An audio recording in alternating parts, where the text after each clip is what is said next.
Welcome to the module Robot Control.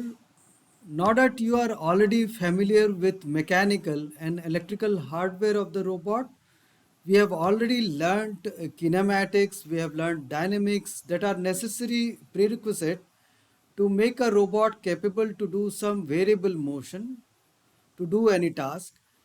We now should be able to run this robot as desired by the robot input commands and not deviate too much from the desired commands. Got it? So that is the reason the control is there. A robot is to be controlled. So in this module, we'll do some preliminary learning in robot control because robot control as such is a vast subject. So over here, as because we are targeting to handle industrial robot, we should be familiar with few terminologies mostly and with basics of robot control. So this module has objective to do that kind of learning over here. So in this module, we'll learn how a robot is controlled, and that will enable us to understand various concepts that goes in the background in a controller, which keeps the track of any error in the commanded and the actual positions or even in trajectory. So it keeps a track of the error and does necessary correction in real time while the robot is moving or when it is standing still in any pose. So okay, let us begin this module and understand what I am trying to say now. Okay, so let us begin. So yes, so in this module, basically we'll be doing, uh, particularly in today's class, so I'll be introducing you to robot control, linear control system, spring mass damper model I'll discuss, and control and stability analysis we'll do later on in other lectures.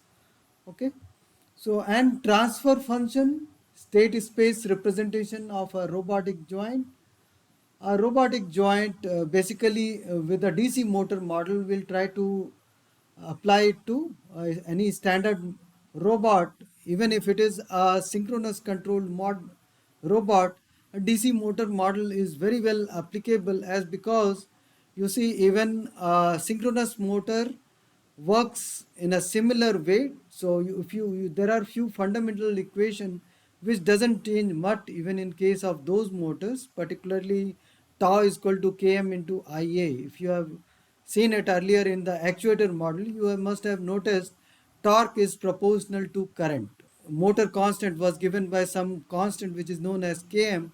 So you see that fundamental equation that remains the same, and that is the most specific one which actually works over here. So that is the reason the control we are handling in this class is applicable to most of different kinds of robots, which has various other kinds of actuators also. Feedback control system, we'll try to understand what it is, what does it mean, and how does it work, how they are implemented in robot. Okay, performance and stability thing we'll discuss. Proportional, integral, and derivative control, that is most commonly used kind of control in industrial robot. So we'll familiarize ourselves with this. Okay, and combination of PD control, that is proportional derivative control, proportional integral control, and combination of all these three, that is PID control, I'll discuss, and gain tuning in particular we'll discuss towards the end of this module. Okay, why we are doing control at all actually? So as because we know, if it is an ideal robot, if we have designed something in CAD and the manufacturer is able to make it as it is, so that is a remote possibility, you see. Why? Because there are some manufacturing uncertainties also. And if we think robot, let us say I have given a dimension of 600 mm, so it may be possible that the distance between two joints is not 600 mm, it is 600.5 mm. Okay, and similar is the case if we see we have designed two axes to be 100% parallel. Okay, those are the two joints. So that also may not be possible. There exists a kind of twist between two particular joints next to next. So even if we have designed however accurately, manufacturing uncertainties are always there, and that is what is creating this error. Okay, so this link twist is there even if it is not there in DH parameter in ideal condition. So after manufacturing there might be some possibility that this is there. And even joint offset, same is true even for joint offset. There do exist joint offset even if there is no joint offset in the design itself. So you got it. So manufacturing error is always there, and sometimes they are not even measurable once it is assembled. So in that case we have to take all those in control. All those uncertainties is to be dealt by the controller itself. Okay, it cannot be calibrated also. Okay, so by some sort of calibration we can go again very near to the model or very near to the actual assembly of the robot. But yes, you cannot go accurately. In that case controller takes care of rest of the uncertainties in the manufacturing of the robot which has happened. Okay, so that is there. And mass moment inertia, you see, mass and moment of inertia, those are again some parameters which are again not known to very close extent to the design thing, or very accurate mass values we don't know for a link also. Same is for moment of inertia, because there are a few components that goes into the robot assembly which were not planned. So quite a lot of time they are not very accurate also, like cables however accurate you are, when it is manufactured, when it is assembled, when it is moving, so it can be a little saggy, it can be routed somewhere else. Okay, so accurate design, taking care of that and getting perfect knowledge of cables is very very difficult. Okay, so that makes again it is incorrect model. Okay, so and that cannot be taken care of by the dynamic equation of motion which is given here. So it should have moment of inertia accurately, right? You should have h and c values which are calculated based on that. So they all contain the masses over here, and these components of the torque equation. Okay, over here it is also there. So you see, moment of inertia and masses should be known very accurately.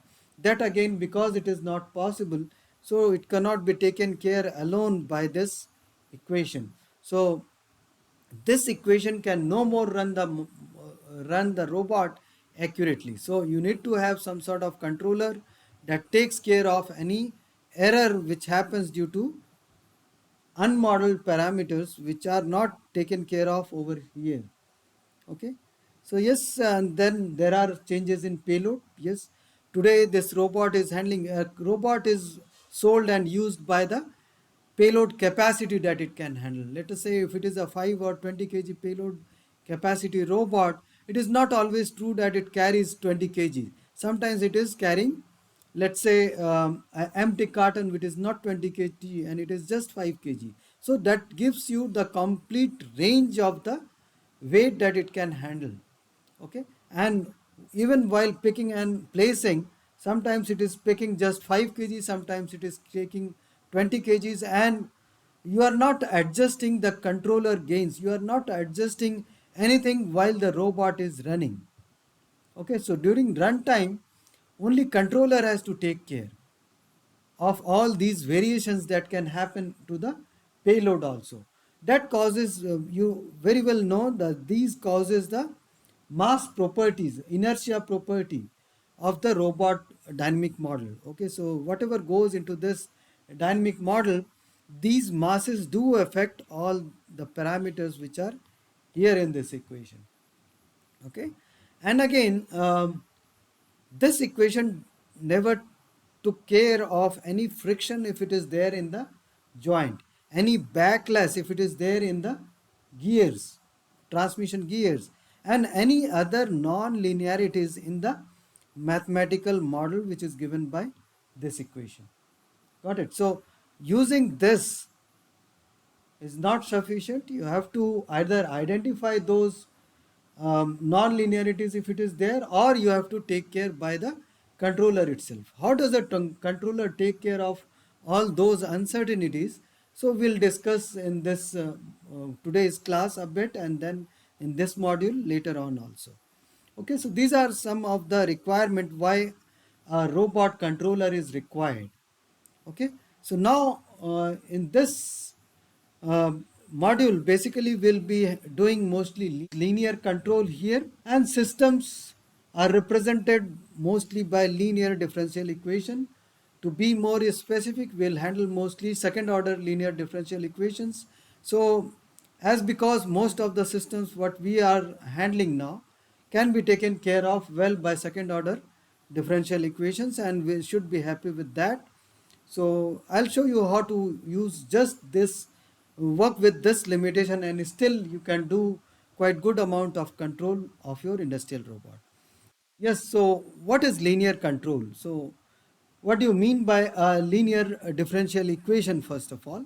So a linear differential equation may be given as, let's say if it is a0x y plus a1x y dash a2x y double dash and so on so forth till anx y n equal to bx. Okay, so let us say this is the equation where you have y dash, y double dash, y triple dash and so on so forth till y n dash. They are all derivatives of unknown function y, which is a function of x. Y is a function of x. These are all their derivatives. Okay. Okay. And what are a0, a1, a2, an? They are arbitrary differential function. They are arbitrary differential function, and they need not to be linear. They can be, let's say, sin x. They can be log x, right? So anything can be here. So all these this basically defines your linear differential equations. So our system what we are going to handle with this kind of controller which we are going to discuss in this module, system should be capable of represented in this kind of linear differential equation. We will also be doing feedback or a closed loop control system. So how does it look like again? So let us say you have a robot, okay, and that is commanded by some kind of torque over here. Torque basically we don't command directly by torque, we command by current, let us say, that goes to the motors of the robot. Okay, so it gives you some kind of output, and this current is fed by a type of power amplifier. Let us say here you have power amplifier, okay, that actually converts the small input signal that are the output of a type system which is known as a controller is here, that gives you a small signal which will tell this power amplifier now you feed this current. Okay, so this current is basically decided by the controller output, and this is nothing but a power amplifier, because you know this signal is not good enough to directly drive the motors which are there in your robot which is here. Okay, so you have your robot which goes here. Okay, this is driven by the huge amount of current which is here, but this is nothing but the signal that comes out of the controller. Okay, so now what goes to the controller? So basically you have a feedback line that actually is fed back like this through some kind of transducer or some transfer conditioning system, signal conditioning system. So finally it comes to a comparator. Okay, and this is nothing but the error. Okay, and this is the signal that is the desired signal. Okay, the desired signal, whatever position you want to go, whatever set of points you want to traverse, so all the sets are given over here, Actual values are fed back from here. So this line is known as feedback line. Okay, this is your transducer. Finally it goes here. So both the signals are of same kind now, and this comparator basically compares and finds the error goes to the controller can be a PID controller, it can be of various type, we will discuss later. So this controller gives you a signal. So this whole of this system which is here is known as a controller, and this is a closed loop control. So we'll be dealing with this in this module also. Okay, so how a typical industrial robots are linear, why we can be assured that our robot can be controlled by simplifying our system to a linear system. Okay, it can be handled by a controller which is a linear controller. Okay, so that is assured by few things which are noted here one by one. So driving system of these joints, they have huge amount of gears. Okay, so first link, let's say you have, and then you have a gearbox, then comes your second link. Okay, so this is a gearbox which is here, and it can be 300 times gear reduction over here. So in order to multiply the torque, so torque at the input is very less as compared to torque at the outputs. Okay, so what happens, it is basically a reducer. Okay, it reduces the speed and enhances the torque. Okay, basically the equation, fundamental equation for this is tau 1 omega 1 is equal to tau 2 omega 2. So if you reduce the speed, you get the higher torque. So that is what is the reason why it should be here. So you have a gear reduction which is here. So this, doing it like this, linearizes your system dynamics. So we'll again see when we'll do a DC motor modeling for our joint. So we'll see there are electromechanical features which goes into that model. So electrical and mechanical thing, finally your system gets very much like a linear system if you have a huge gear reduction. Okay, so this basically isolates this link from this link. So handling this link, second link which comes next to the first link, so this can be handled without worrying what is going to come over here. And even the joint which is over here which is driving this link, so this joint also can be handled independently. So you need not to worry what torque this link is going to transfer. So basically both are isolated. They can be treated like a isolated link. You need not to worry what kind of effect does this link is going to do on this link. So they are decoupled that way. So presence of gear makes things very simpler. They not just, it helps us to enhance the torque and reduce the speed so as to make it more controllable. It also isolates the joints from one joint to the other, from one link to other. So you need not to worry about all that.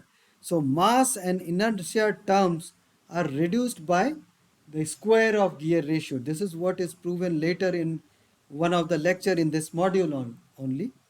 Okay, so you see the effect of mass, the effect of inertia, that basically the next link is going to put on the previous one is very less. It is reduced by square of the gear ratio.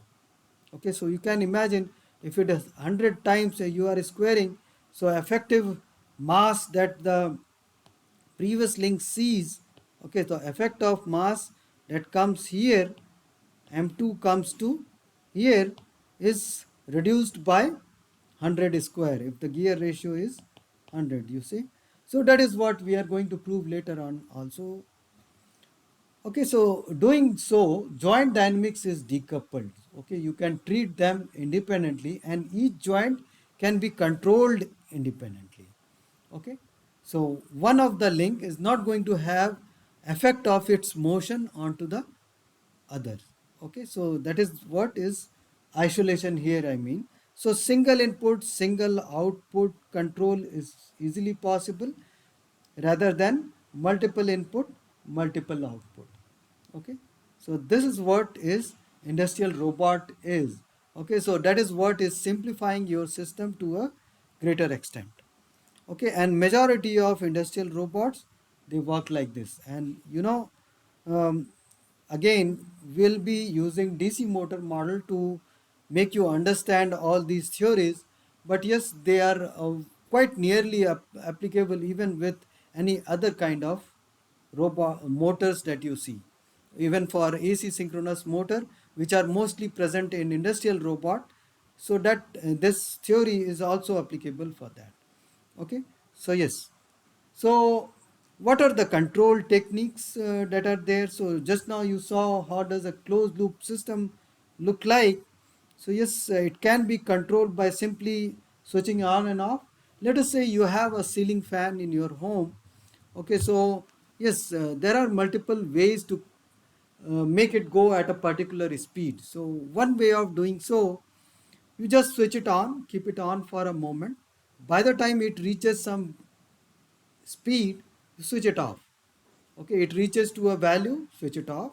It gradually will start reducing its speed due to friction, air drag and all. Finally it will reduce. So if it comes down significantly to some value below certain value, again switch it on.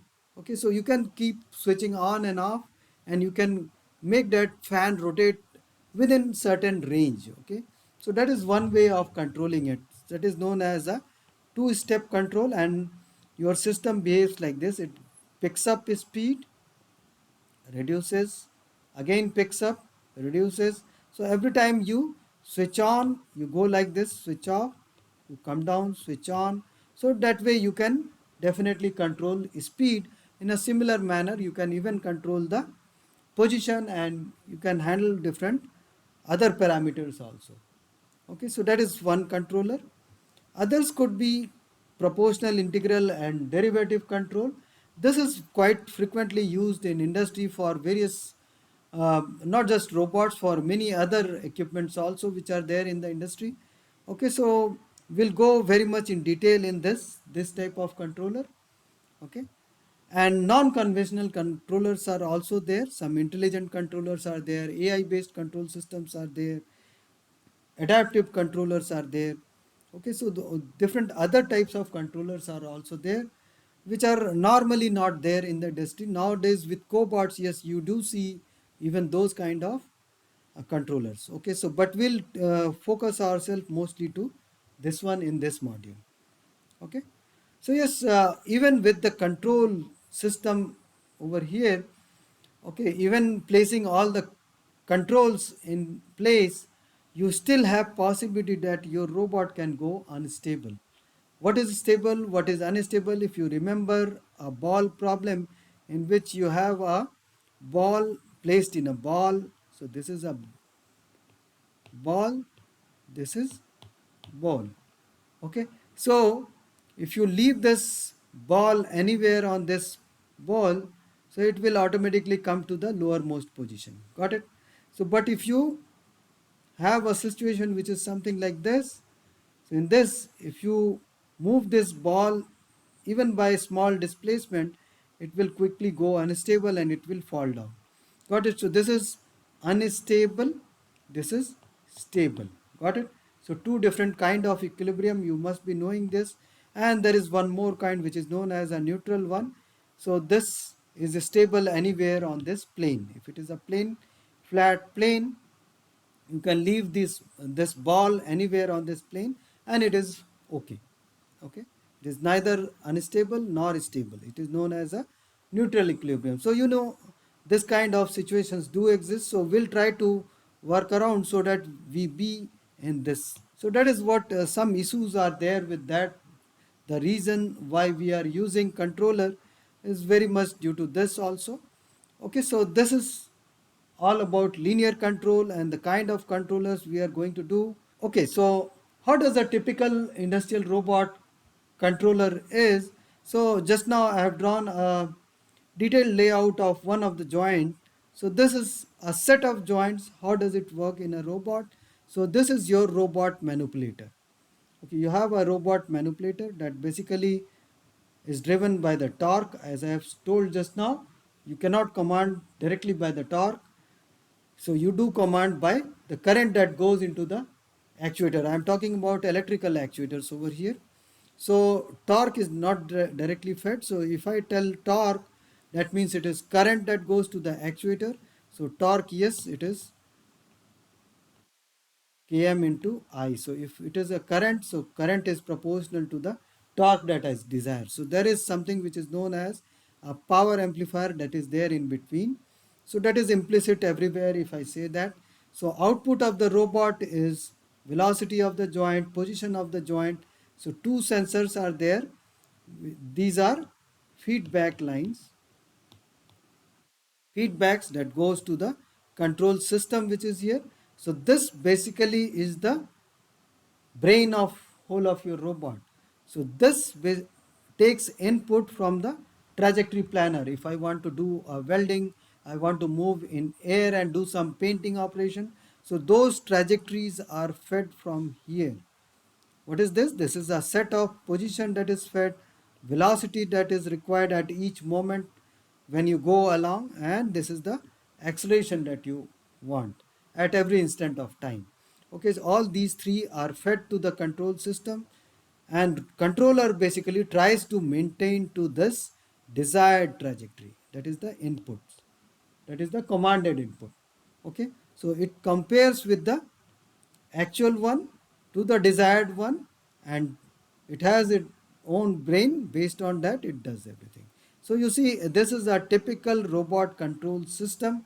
We'll talk about what actually goes here, how it is possible to basically do this.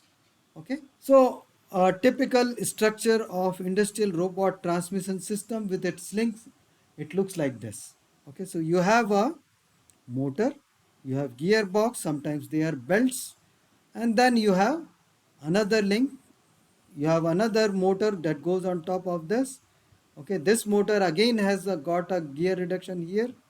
This was gear reduction 1, and then again you have a link which comes here. So this is how it is made. Okay, so you have current and voltage that comes here to the motor.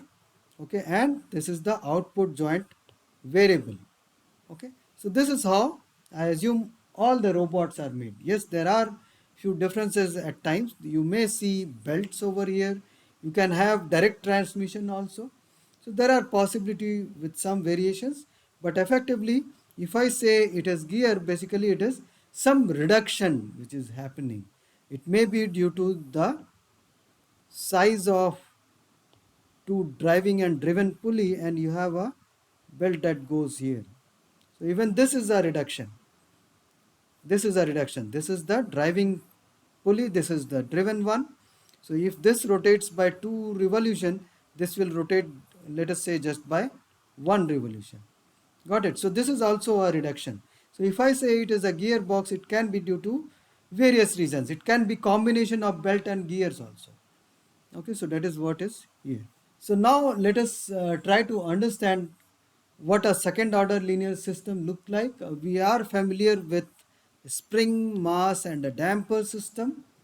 A typical mechanical system can be represented, simplified model can be this one. We'll see how a robot equation can also be represented like this later in this module. Okay, so for now, let us say you have a mass which is connected with a spring. Spring is attached to the wall which is here. This is nothing but a damper with damping constant which is given by B over here. Okay, so you know this equation very well. So if you draw a free body diagram of this, so you have, if you displace this by a small displacement delta x, so spring generates a force called k delta x, is it not? So if you move this way, so a spring is going to pull it this way, is it not? And again, if you are moving with certain velocity x dot, so again your damper will pull it this way. That is given by b x dot. So overall the system is in equilibrium. If you are moving with some acceleration, so you have a pseudo force that tries to act like this, and that is given by mx double dot. Is it not? So if you move like this, you see inertial force that comes like this. Okay, you have damping force, you have stiffness force. So combined all together, you can write your equation like this. So this is the cause which is actually creating this motion. So if you are pulling it by force F, so these are the components that are going to come. So this is the equation that you are going to see. So what is this equation? How does this system behave? Okay, so this can be represented, you know already, using this. What is this? If you remember, this is nothing but a spring mass damper system, right? So you have a damping constant which is given by this. This is known as a damping ratio. If you are familiar with simple harmonic motion in your high school physics, so you must have seen this probably. Even if you are not, we'll come back to this and we'll do it once again. Okay, and again, this your omega n, that is your natural frequency, that is given by square root of k by m. So if you leave this system to oscillate of its own without a damper, so it will oscillate with this frequency k by m root over. So that is the natural frequency. Okay, so as a function of time xt, xt is the displacement which is as a function of time. It specifies the displacement of the block. So this depends on the block's initial condition of the displacement and the velocity as well. You may start from the mean position, or robot, your system is already in a location and you have given it a velocity. So the boundary condition may change. Okay, but I assume if it has started from rest. So to solve this differential equation, I have assumed something like this. You have to substitute x is equal to e to the power st, s is a constant. The solution would depend on the characteristics equation which is given by this. Try substituting this. What you do get is, if x is e to the power st, so what you get, x dot is s e to the power st. Similarly, x double dot will give you s square e to the power st, is it not? So if you substitute all these to this, x double dot, x dot and x directly, you can take e to the power st common out here, and you are remaining with ms square bs plus k. What is this? This is basically known as the characteristics equation of this. Okay, characteristics equation of this. Okay, which has roots given by s12. There are two roots because this is a quadratic equation. So s1 is positive of this, s2 is given by negative of this. Okay, so there are two roots which are there. Based on the characteristics of these roots, your system has some behavior. That is what we will discuss now. So this system can also be treated like this. What makes this system to be treated like this? Basically, this was your fundamental equation. M force is equal to mx double dot plus bx dot plus kx. So if you take Laplace on both the sides, what do you get? So it is fs is equal to ms square xs plus bs xs plus k xs. So if you take all these common, so what do you get? xs into ms square plus bs plus k is equal to fs.